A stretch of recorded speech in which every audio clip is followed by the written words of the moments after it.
आइए रसपान करते हैं श्री सत्यनारायण जी की कथा का प्रथम अध्याय का। एक समय की बात है। नैसिरण्य तीर्थ में सौनिकादि 88,000 ऋषियों ने श्री सूत जी से पूछा, हे प्रभु, इस कलयुग में वेद विद्या रहित मनुष्यों को प्रभु भक्ति किस प्रकार मिल सकती है तथा उनका उद्धार कैसे होगा। हे मुनि श्रेष्ठ, कोई ऐसा तप बताइए जिससे थोड़े समय में ही पुण्य मिले और मनवांछित फल भी मिल जाए। इस प्रकार की कथा सुनने की हम इच्छा रखते हैं। सर्वशास्त्रों के ज्ञाता सूत जी बोले, हे वैष्णव में पूज्य, आप सभी ने प्राणियों के हित की बात पूछी है, इसलिए मैं एक ऐसे श्रेष्ठ व्रत को आप लोगों को बताऊंगा जिसे नारद जी ने लक्ष्मी नारायण जी से पूछा था और लक्ष्मीपति ने मुनि श्रेष्ठ नारद जी से कहा था। आप सब इसे ध्यान से सुनिए। एक समय की बात है, योगीराज नारद जी दूसरों के हित की इच्छा लिए अनेकों लोकों में घूमते हुए मृत्यु लोक में आ पहुँचे। यहाँ उन्होंने अनेक योनियों में जन्मे प्रायः सभी मनुष्यों को अपने कर्मों द्वारा अनेकों दुखों से पीड़ित देखा। उनका दुख देख नारद जी सोचने लगे कि कैसा यत्न किया जाए जिसके करने से निश्चित रूप से मानव के दुखों का अंत हो जाए। इसी विचार पर मनन करते हुए वह विष्णु लोक में गए। वहाँ वह देवों के ईश भगवान नारायण की स्तुति करने लगे, जिनके हाथों में शंख चक्र गदा और पद्म थे, गले में वरमाला पहने हुए थे। स्तुति करते हुए नारद जी बोले, हे भगवान, आप अत्यंत शक्ति से संपन्न हैं। मन तथा वाणी भी आपको नहीं पा सकती है। आपका आदि मध्य तथा अंत नहीं है। निर्गुण स्वरूप सृष्टि के कारण भक्तों के दुख को दूर करने वाले आपको मेरा नमस्कार है। नारद जी की स्तुति सुन विष्णु भगवान बोले, हे मुनि श्रेष्ठ, आपके मन में क्या बात है? आप किस काम के लिए पधारे हैं, उसे निसंकोच कहो। इस पर नारद मुनि बोले कि मृत्यु लोक में अनेक योनियों में जन्मे मनुष्य अपने कर्मों के द्वारा अनेकों दुख से दुखी हो रहे हैं। हे नाथ, आप मुझ पर दया रखते हैं तो बताइए कि वो मनुष्य थोड़े प्रयास से ही अपने दुखों से कैसे छुटकारा पा सकते हैं। श्री हरि बोले, हे नारद, मनुष्यों की भलाई के लिए तुमने बहुत अच्छी बात पूछी है। जिसके करने से मनुष्य मोह से छूट जाता है, वह बात मैं कहता हूँ, उसे सुनो। स्वर्गलोक व मृत्युलोक दोनों में एक दुर्लभ उत्तम व्रत है जो पुण्य देने वाला है। आज प्रेमवश होकर मैं उसे तुमसे कहता हूँ। श्री सत्यनारायण भगवान का यह व्रत अच्छी तरह विधान पूर्वक करके मनुष्य तुरंत ही यहाँ सुख भोग कर मरने पर मोक्ष पाता है। श्री हरि के वचन सुन नारद जी बोले कि उस व्रत का फल क्या है और उसका विधान क्या है। यह व्रत किसने किया था, इस व्रत को किस दिन करना चाहिए, सभी कुछ विस्तार से बताइए। नारद की बात सुनकर श्री हरि बोले, दुख व शोक को दूर करने वाला यह व्रत सभी स्थानों पर विजय दिलाने वाला है।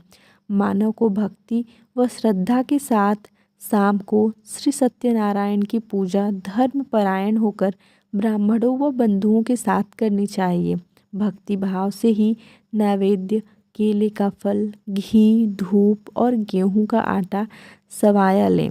गेहूं के स्थान पर साठी का आटा, शक्कर तथा गुड़ लेकर वह सभी भक्षण योग्य पदार्थों को मिलाकर भगवान का भोग लगाएं। ब्राह्मणों सहित बंधु बांधवों को भी भोजन कराएं। उसके बाद स्वयं भोजन करें। भजन कीर्तन के साथ भगवान की भक्ति में लीन हो जाएं। इस तरह से सत्यनारायण भगवान का यह व्रत करने पर मनुष्य की सारी इच्छाएं निश्चित रूप से पूरी हो जाती हैं। इस कलिकाल अर्थात कलियुग में मृत्यु लोक में मोक्ष का यही एक सरल उपाय है। तो इस प्रकार से श्री सत्यनारायण व्रत कथा का प्रथम अध्याय संपूर्ण होता है। श्रीमन्नारायण नारायण नारायण, भजमन नारायण नारायण नारायण। श्री सत्यनारायण भगवान की जय। अब आइए रसपान करते हैं श्री सत्यनारायण कथा के द्वितीय अध्याय का। सूत जी बोले, हे ऋषियों, जिसने पहले समय में इस व्रत को किया था उसका इतिहास कहता हूँ, ध्यान से सुनो। सुंदर काशीपुरी नगरी में एक अत्यंत निर्धन ब्राह्मण रहता था। भूख प्यास से परेशान वह धरती पर घूमता रहता था। ब्राह्मणों से प्रेम करने वाले भगवान ने एक दिन ब्राह्मण का वेश धारण कर उसके पास जाकर पूछा, हे विप्र, नित्य दुखी होकर तुम पृथ्वी पर क्यों घूमते हो? दीन ब्राह्मण बोला, मैं निर्धन ब्राह्मण हूँ, भिक्षा के लिए धरती पर घूमता हूँ। हे भगवान, यदि आप इसका कोई उपाय जानते हो तो बताइए। वृद्ध ब्राह्मण कहता है कि सत्यनारायण भगवान मनोवांछित फल देने वाले हैं, इसलिए तुम उनका पूजन करो। इसे करने से मनुष्य सभी दुखों से मुक्त हो जाता है। वृद्ध ब्राह्मण बनकर आए सत्यनारायण भगवान उस निर्धन ब्राह्मण को व्रत का सारा विधान बताकर अंतर्ध्यान हो गए। ब्राह्मण मन ही मन सोचने लगा कि जिस व्रत को वृद्ध ब्राह्मण करने को कह गया है, मैं उसे जरूर करूँगा।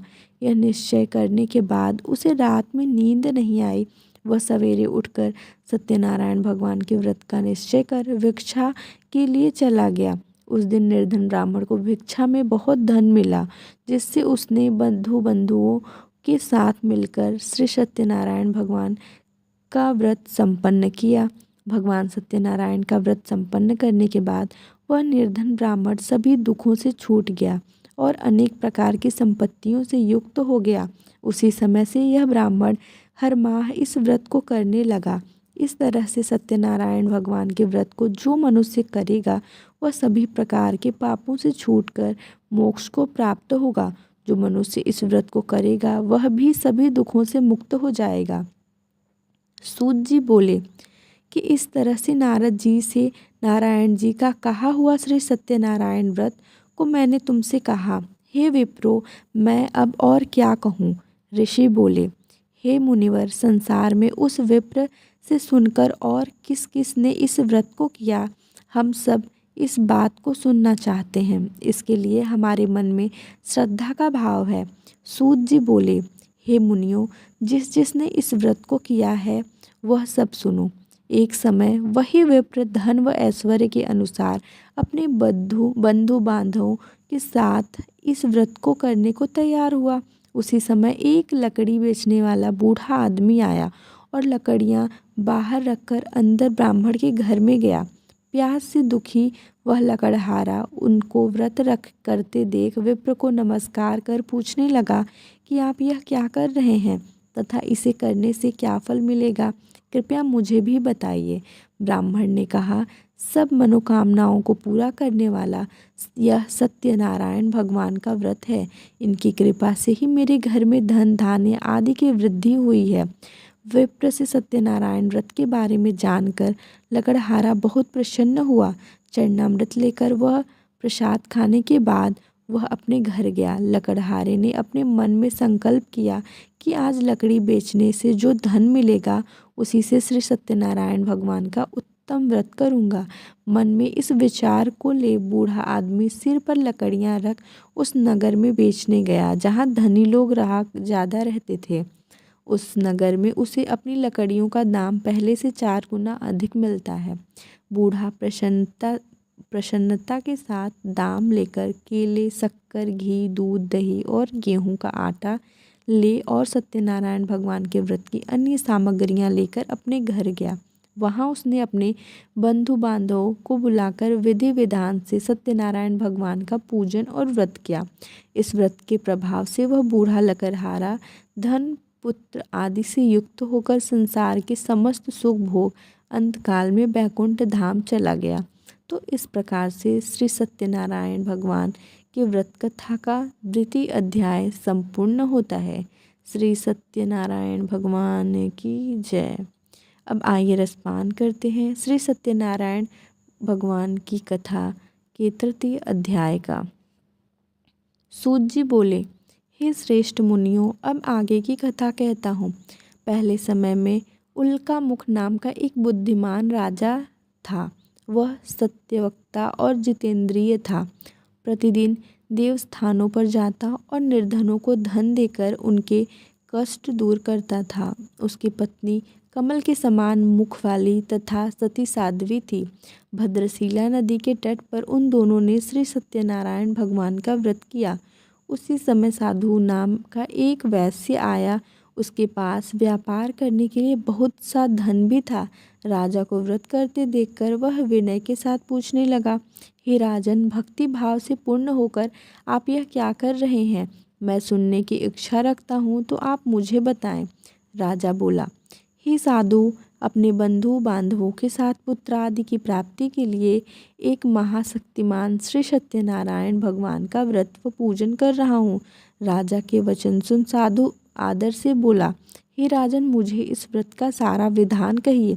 आपके कथनानुसार मैं भी इस व्रत को करूँगा। मेरे भी संतान नहीं है और इस व्रत को करने से निश्चित रूप से मुझे संतान की प्राप्ति होगी।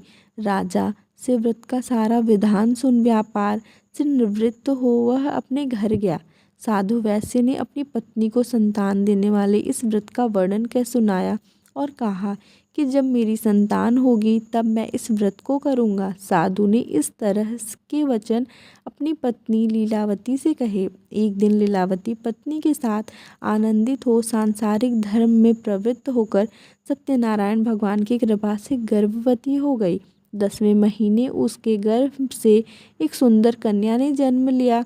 दिनों दिन वह ऐसे बढ़ने लगी जैसे कि शुक्ल पक्ष का चंद्रमा बढ़ता है। माता पिता ने अपनी कन्या का नाम कलावती रखा। एक दिन लीलावती ने मीठे शब्दों में अपने पति को याद दिलाया कि आपने सत्यनारायण भगवान के जिस व्रत को करने का संकल्प किया था उसे करने का समय आ गया है। आप इस व्रत को करिए। साधु बोला कि हे प्रिय, इस व्रत को मैं उसके विवाह पर करूँगा। इस प्रकार अपनी पत्नी को आश्वासन देकर वह नगर को चला गया। कलावती पिता के घर में रह वृद्धि को प्राप्त हो गई। साधु ने एक बार नगर में अपनी कन्या को सखियों के साथ देखा तो तुरंत ही दूत को बुलाया और कहा कि मेरी कन्या के योग्य वर देख कर आओ। साधु की बात सुनकर दूत कंचन नगर में पहुंचा और वहां देखभाल कर लड़की के सुयोग्य वाड़िक पुत्र को ले आया। सुयोग्य लड़की को देख साधु ने बंधु बांधवों को बुलाकर अपनी पुत्री का विवाह कर दिया। लेकिन दुर्भाग्य की बात ये है कि साधु ने अभी भी श्री सत्यनारायण भगवान का व्रत नहीं किया। इस पर श्री भगवान क्रोधित हो गए और श्राप दिया कि साधु को अत्यधिक दुख मिले। अपने कार्य में कुशल साधु बनिया जमाई को लेकर समुद्र के पास स्थित होकर रत्नासारपुर नगर में गया। वहां जाकर दामाद ससुर दोनों मिलकर चंद्रकेतु राजा के नगर में व्यापार करने लगे। एक दिन भगवान सत्यनारायण की माया से एक चोर राजा का धन चुराकर भाग रहा था। उसने राजा के सिपाहियों को अपना पीछा करते देख चुराया हुआ धन वहां रख दिया जहां साधु अपने जमाई के साथ ठहरा हुआ था। राजा के सिपाहियों ने साधु वैश्य के पास राजा का धन पड़ा देख तो वह ससुर जमाई दोनों को बांधकर प्रसन्नता से राजा के पास ले गए और कहा कि उन दोनों चोरों को हम पकड़ लाए हैं, आप आगे की कार्यवाही की आज्ञा दें। राजा की आज्ञा से उन दोनों को कठिन कारावास में डाल दिया गया और उनका सारा धन भी उनसे छीन लिया गया। श्री सत्यनारायण भगवान से श्राप से साधु की पत्नी भी बहुत दुखी हुई।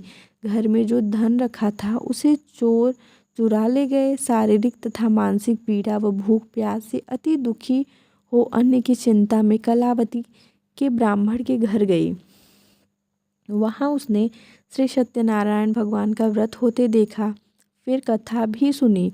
वह प्रसाद ग्रहण कर वह रात को घर वापस आई। माता के कलावती से पूछा कि हे पुत्री, अब तक तुम कहाँ थी? तेरे मन में क्या है? कलावती ने अपनी माता से कहा, हे माता, मैं एक ब्राह्मण के घर में श्री सत्यनारायण भगवान का व्रत देखा है। कन्या के वचन सुन लीलावती भगवान के पूजन की तैयारी करने लगी।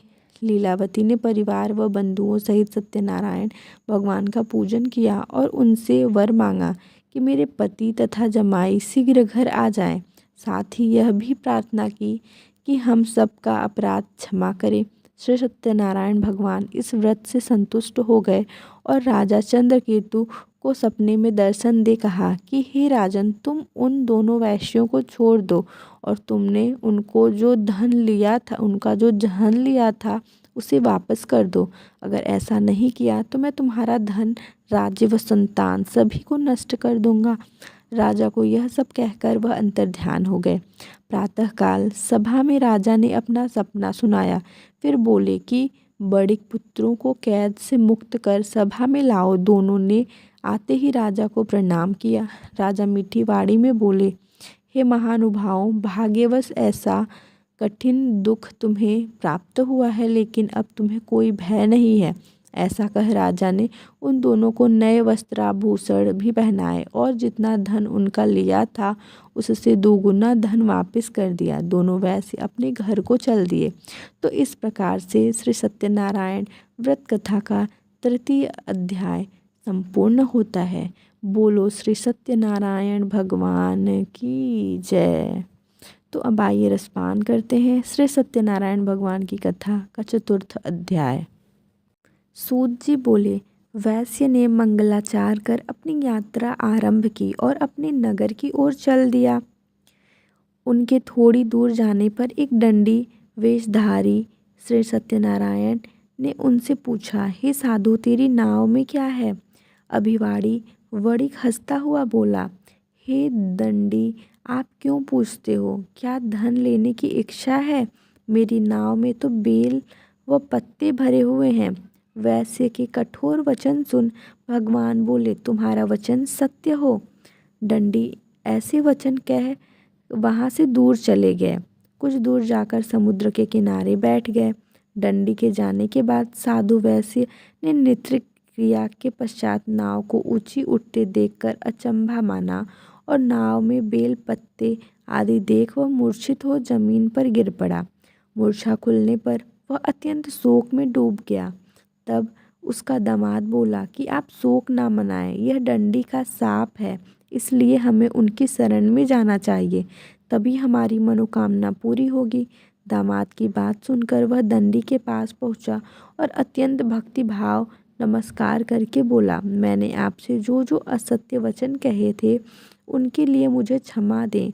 ऐसा कह कर महान शोकातुर हो रोने लगा। तब दंडी भगवान बोले, हे वणिक पुत्र, मेरी आज्ञा से बार बार तुम्हें दुख प्राप्त हुआ है, तो मेरी पूजा से विमुख हुआ। साधु बोला, हे भगवान, आपकी माया से ब्रह्मा आदि देवता भी आपके रूप को नहीं जानते, तब मैं अज्ञानी कैसे जान सकता हूँ? आप प्रसन्न होइए, अब मैं सामर्थ्य के अनुसार आपकी पूजा करूँगा। मेरी रक्षा करो और पहले के समान नौका में धन भर दो।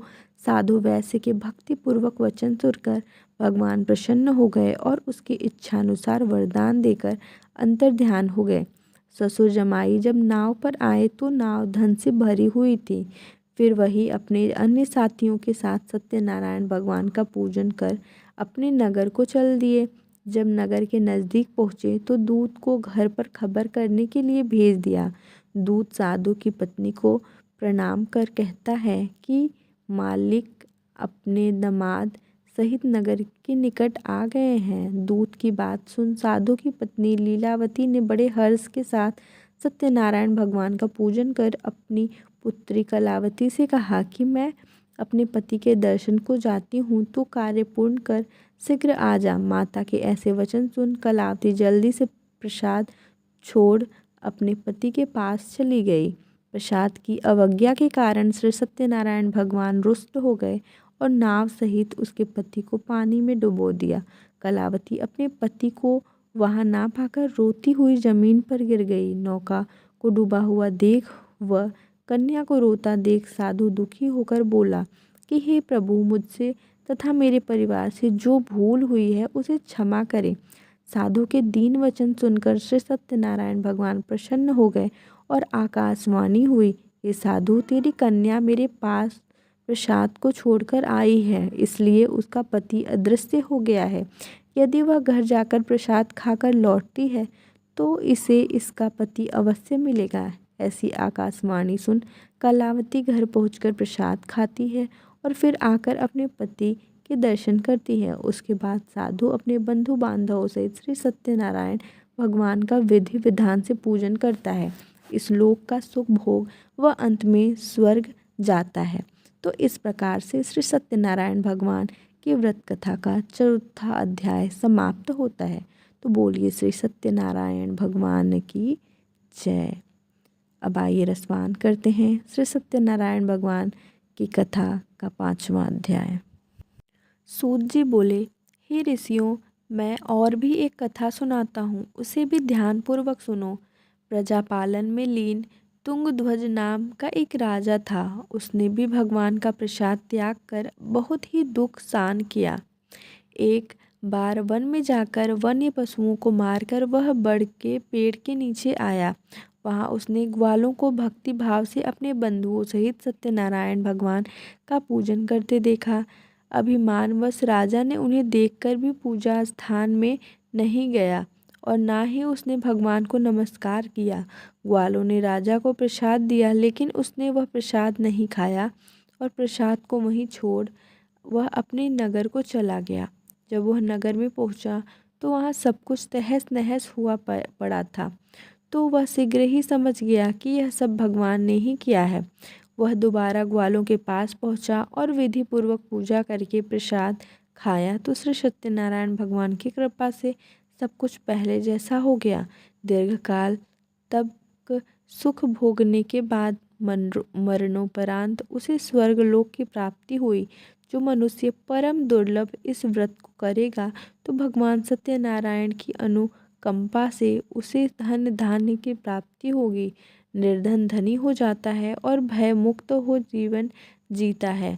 संतानहीन मनुष्य को संतान सुख मिलता है और सारे मनोरथ पूर्ण होते हैं। मानव अंतकाल में वैकुंठ धाम को जाता है। सूत जी बोले, जिन्होंने पहले इस व्रत को किया है, अब उनके दूसरे जन्म की कथा कहता हूँ। वृद्ध सतानंद ब्राह्मण ने सुदामा का जन्म लेकर मोक्ष की प्राप्ति की। लकड़हारे ने अगले जन्म में निषाद बनकर मोक्ष प्राप्त किया। उल्कामुख नामक का राजा दशरथ होकर वैकुंठ को गए। साधु नाम के वैश्य ने मोर ध्वज बनकर अपने पुत्र को आरे से चीर कर मोक्ष पाया।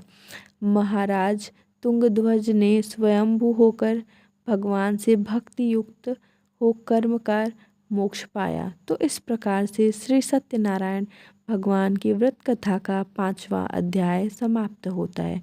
तो ये थी सत्यनारायण भगवान की संपूर्ण कथा। बोलो श्री सत्यनारायण भगवान की जय।